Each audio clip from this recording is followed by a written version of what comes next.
Welcome back to the Dr. Des Show. I am Dr. Des, and today we're doing something a little bit different. So we're going to do a book review, and not in just I'm going to tell you like, oh, is this book good or bad, but I'm going to actually give you some takeaways that I learned from this book.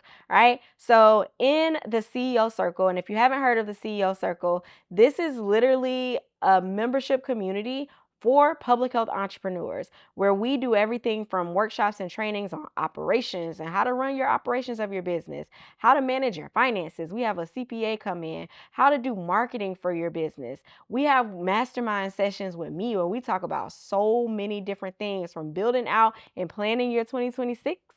If you haven't done it already, do it.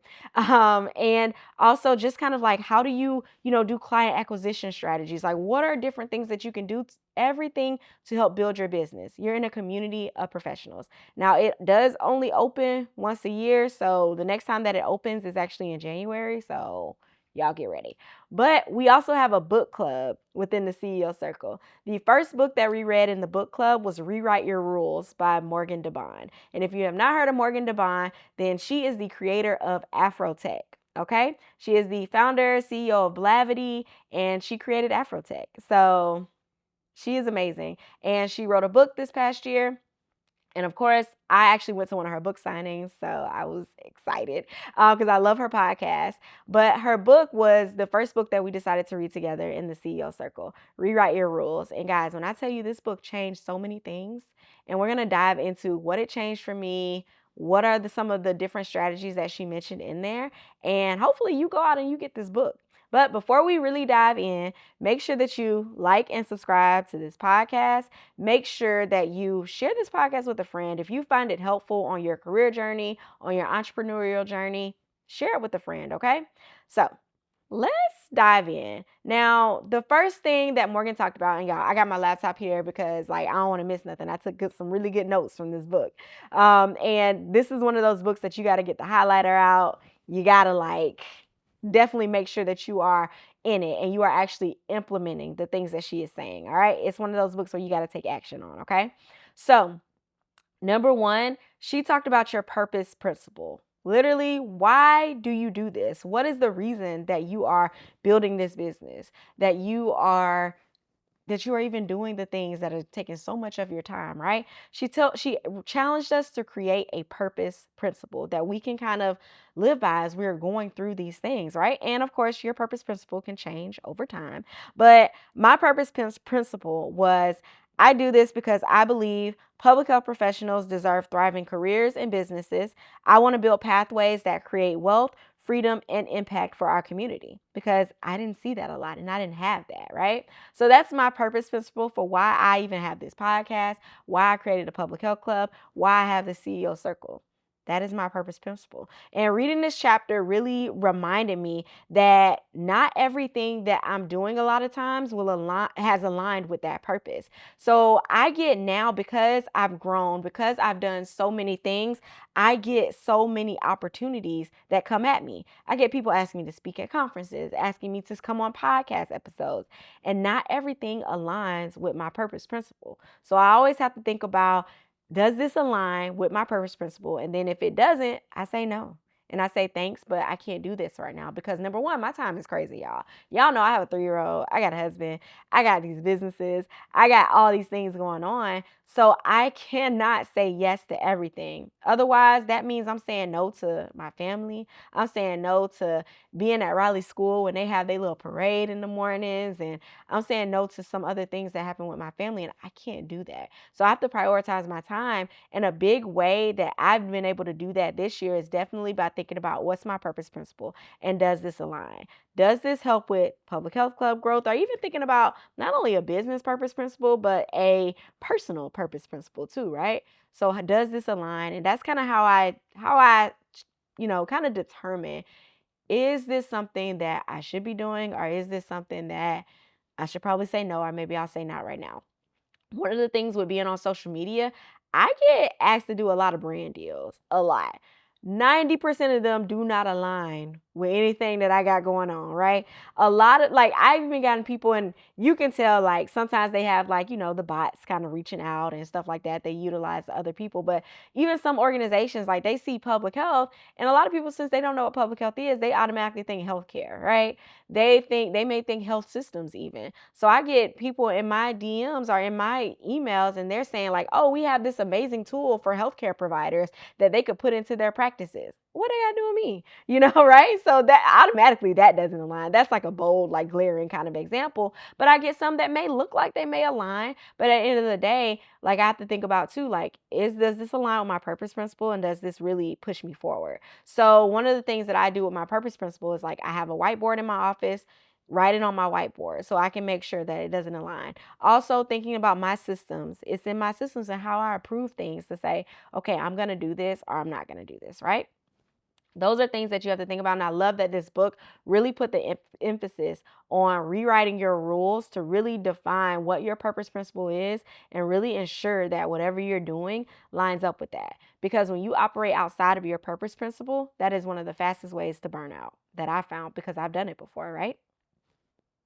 So, number two, the lesson that I took away from this book was wealth versus rich. So, she talked about having a wealthy life versus a rich life. And this is something that stuck with me. And I think that, if you've ever read the book Rich Dad, Poor Dad, it's that same concept, right? Of, a lot of times we're not taught how to actually build wealth. We think about it more in terms of, oh, I got this 6-figure job. I got, this going on, that going on. But how much number one, how much money have you actually accumulated? Do you actually not only have in your bank account, but having stocks, having all of these things, right? Like, what does that look like? But then also, what does a time audit for you look like of your time, of how you spend your week? Are you working in your business, 80, 100 hours a week? Or do you have time to actually do the things that bring you joy, right? Do you have that time to actually not be stressed out, right? Are you running around because, your business make $3 million a year or $20 million a year, but are you still wearing all the hats and doing all the things and running around and you can't even enjoy your time and your money? Is that really wealth, right? So you have to really, think about those things. And I think she really did a great job of breaking that down and then giving you actual like strategies and actual things to think about and do like a checklist to see, okay, how do I actually get to my most wealthy life versus just trying to aim for and live that rich life, right? So those are some things that I really thought were amazing, okay? And I think that one of the things too it made me think about was when I left my full-time job. So I left my full-time job. Now it's been over a year since I left my full-time job, and I've been full-time in entrepreneurship. It was so scary, y'all. Like I had a whole episode about it, but it was so scary. But I did it. And I was literally trading income for ownership. And I was like, okay, like this is great. Like, of course, I took a pay cut, right, to do this. But I knew that, man, look at what I built having this limited time, being able to do this and still work 40 hours a week for somebody else. Imagine what I could do if I could do this full time for myself. And that is what I bet on. And I'm really glad that I did, right? And understand too, I think one of the things she drove home was that wealth may look different for everybody, all right? Wealth may not look like the same for me as it does for you. And that's okay, all right? So for me, like wealth looks like multiple streams of income is definitely what I want to have and what I currently have now because I've been building that up. Multiple streams of income doesn't just happen because you're like, all right, I got to do all of these things at the same time. From what I found, a lot of times what happens is somebody builds up one successful business. They start with one and they build it up and then they branch out. It doesn't just start with, all right, I'm doing this, this, this, and this, and this all at the same time. So that's something I want you to make sure that you think about when people say, oh, you need multiple streams of income. You need to do this. Da, da, da, da, da. Start somewhere and then you can grow it and branch out, right? Like a tree trunk with all the roots, right? So those are things like really think about. But also, it looks like for me, a team that can run without me. So right now I'm in the process of building a team, right? I have not hired my first W-2 employee yet. Maybe next year that might be a different story, right? We're going to see. But I do have a team full of contractors that work for me. And they are my team, right? They are doing amazing and they are my team. And I'm building with that, right? You got to start somewhere. So it looks like a team that can run without me. So if I want to take off 2-3 months, my business is not going to fail. My business is not going to be on fire because I took off 3 months and I wasn't available, right?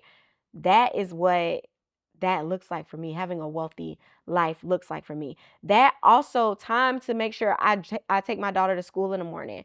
I pick her back up. I can go work out in the morning. I ain't got to worry about like, oh, I got to be on this meeting. I got to be on this, right? I can kind of have that time freedom to do those things, right?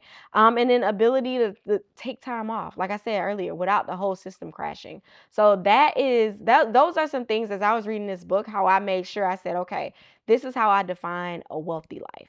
Not just what's in the bank account, because that's of course important and that does contribute to a wealthy life, because if I don't have the money in the bank, I can't do all these things, right?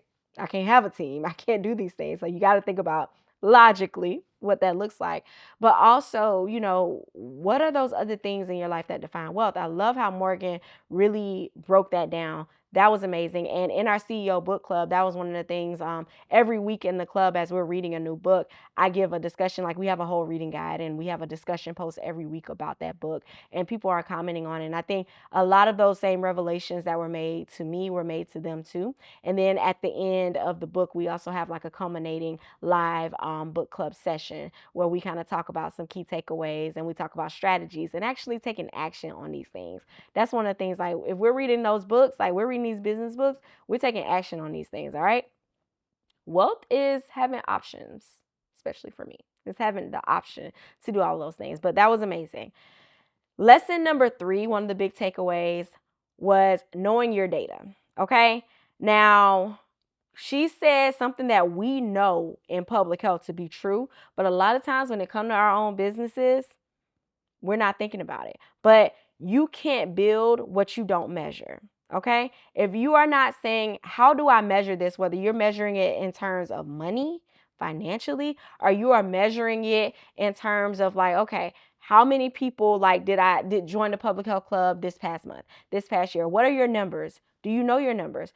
That section made me say, okay, Des, you knew you needed to do this, but now let's actually do it and take action, because you got to lead by example, right?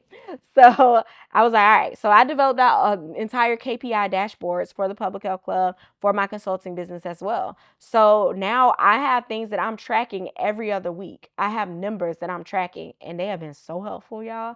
Like, so helpful. And now at the time of this recording, the book that we're reading in the club is called Profit First. And one of the things he's talking about is knowing your numbers when it comes to money too.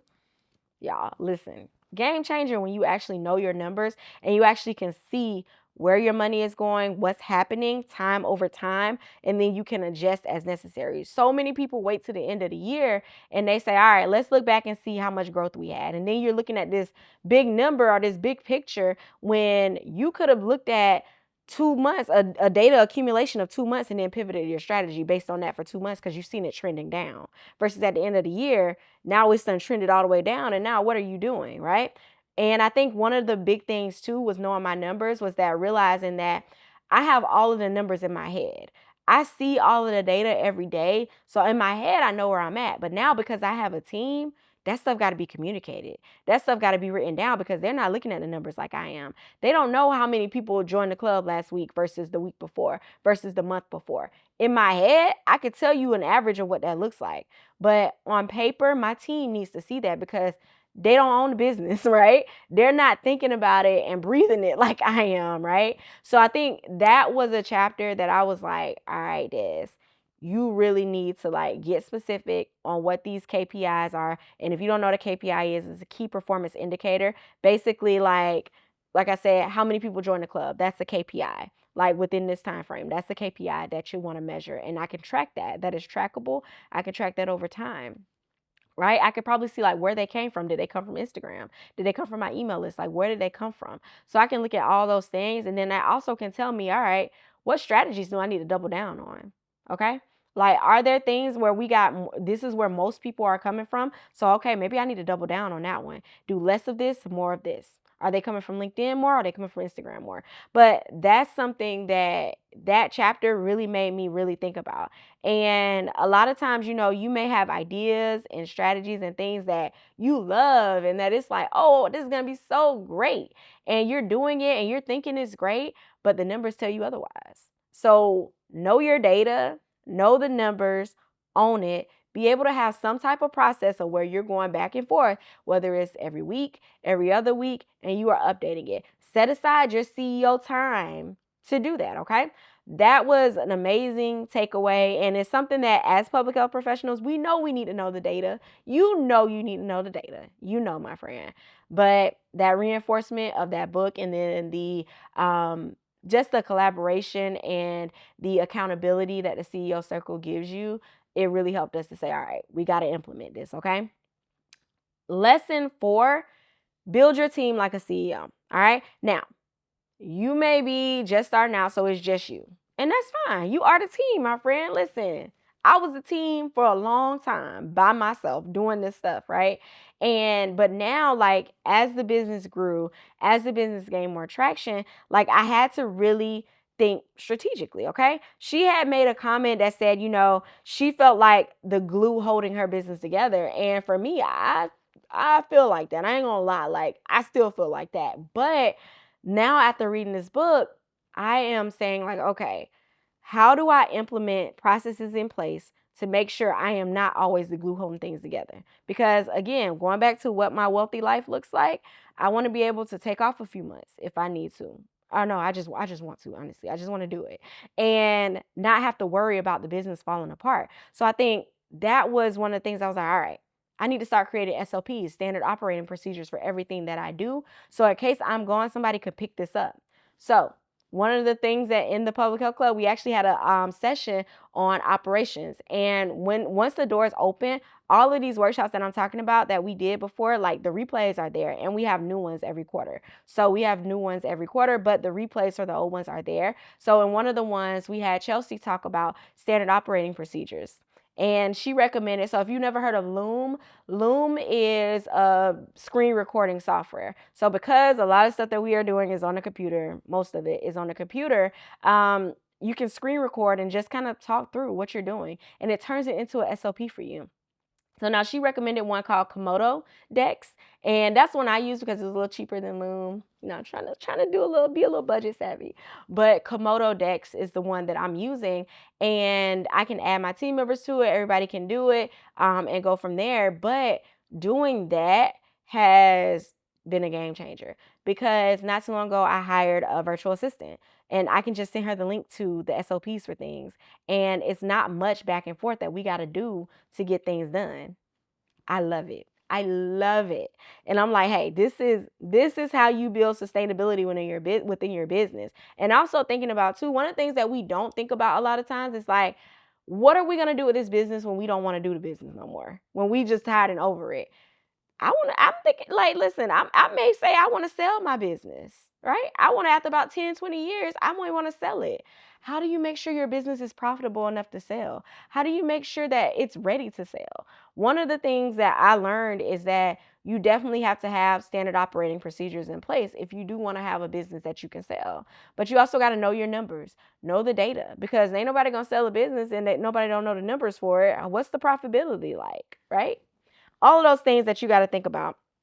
But once you kind of build out your team strategically, then you can continue to have space to think about the big picture. And I know for me, I have now that as I'm building it out, I can think about sponsorships, partnership, growth of the community, and everything like that, right? And same for my consulting business. Now I can think about landing new clients. What does this look like? Do we want to pivot into the federal consulting space? All of those things now, I have the time to plan the vision for it. But if I'm too busy being an employee in my business and doing all the day-to-day, I cannot think strategically. I cannot think about the growth of my business. And if I don't drive the growth of my business, nobody else will.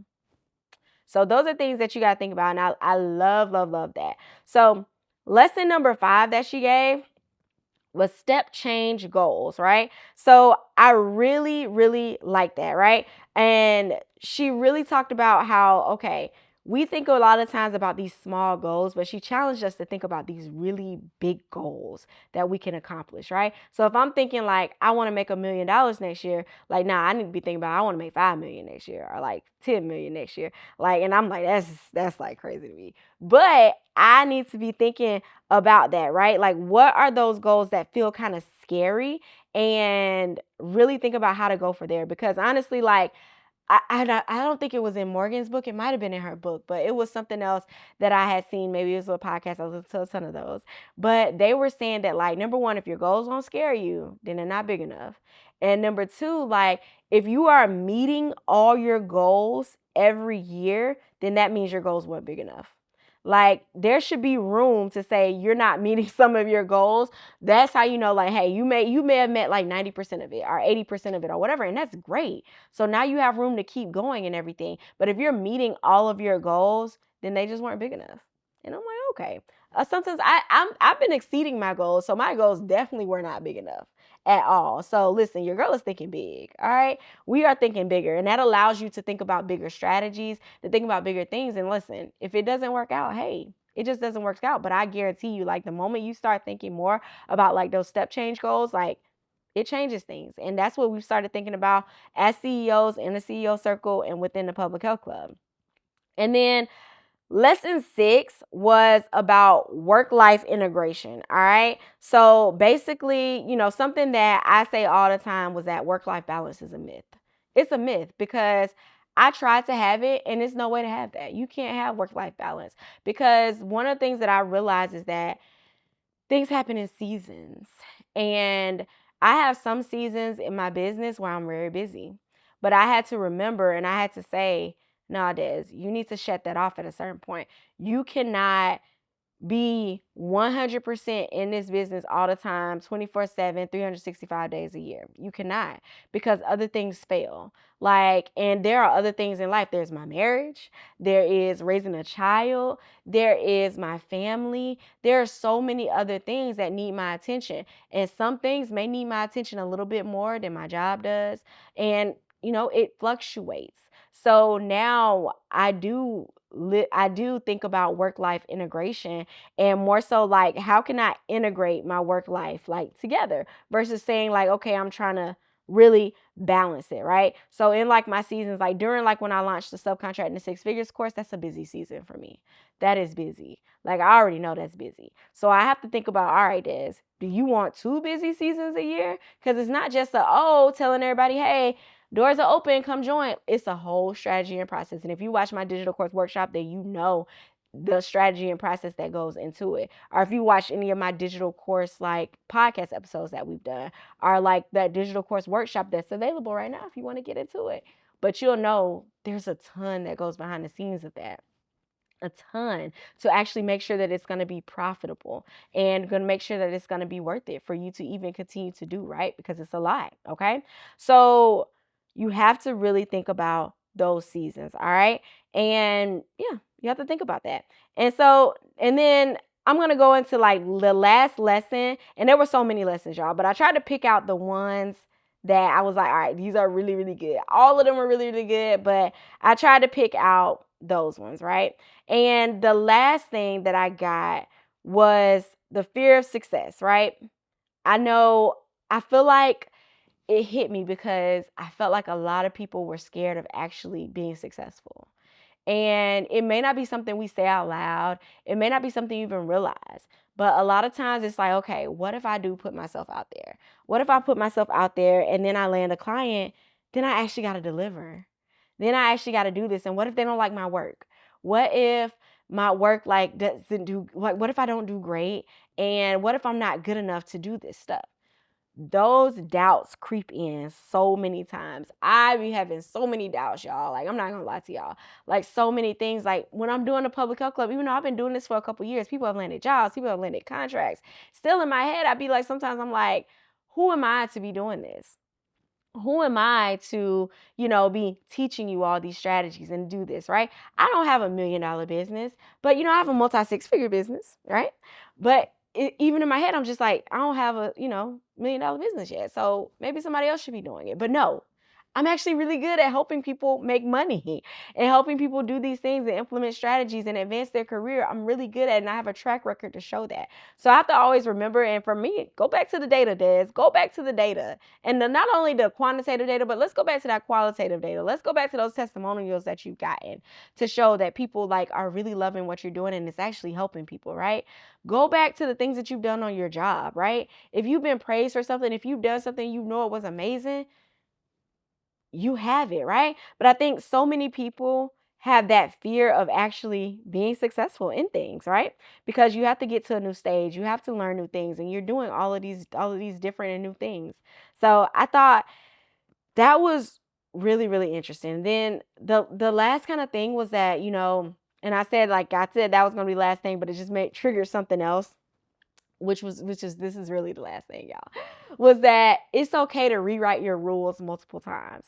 Your rules are going to look different from somebody else's rules, from, Tom, Joe down the street. Your rules are going to look different, and your rules are going to change over time. My rules have changed tremendously since having a child, since getting married. Like, my rules, my priorities, my things that I do, my things that I want in life have changed so many times, and it is okay, right? It is okay. When I get to a different stage in my business, my goals are going to change, and that's okay. My rules, how I rewrite my rules, is going to for sure change. All right. So listen, reading this book inside the CEO Circle was amazing. Having our book club discussion with other people who are entrepreneurs, who are doing these things, was amazing, because it's not just my brain you're picking in there, you're picking everybody's brain. People who are landing contracts, people who are consulting, people who are building courses, workshops, people who are doing these things. You're picking their brain and you're doing it and you're going and you're implementing and you're having a community to support you and cheer you on, and not only cheer you on, but offer you strategy and collaborate with you in the process. Okay. So, y'all, the wait list for CEO Circle is open if you do want to join it, okay? The wait list is open. It is not open right now at the time of this recording, but if it's January, you might want to be going and checking to see if it's open, okay? So, don't say I didn't tell you. If you are looking for a community of CEOs, entrepreneurs who can help you get to where you need to be or where you want to be, or just to help you continue to grow. Maybe we and you got the same goals and we're trying to hit that $1 million mark, right? We're going to do it together in there. That is why I built the CEO Circle. It is not only me leading things. We have amazing, amazing, amazing people who specialize in various areas, that are leading workshops, that are providing resources, that are providing guidance, and it's going to get you there. All right? Well, all right, y'all. Hopefully you love this podcast. If you get the book, make sure you drop in the comments, how was the book, right? I love the book. All of our CEO Circle members love the book. And like I said, right now we're on Profit First at the time of this recording. We might be done once it airs, and maybe onto our new book for January. But y'all, read books, okay? Just read books, especially if you want to be an entrepreneur and you're trying to advance. Read books, okay? But all right, y'all. I will see y'all next time on the Dr. Des Show. Make sure you like, subscribe, share this podcast episode with a friend, and I'll talk to y'all later. Bye.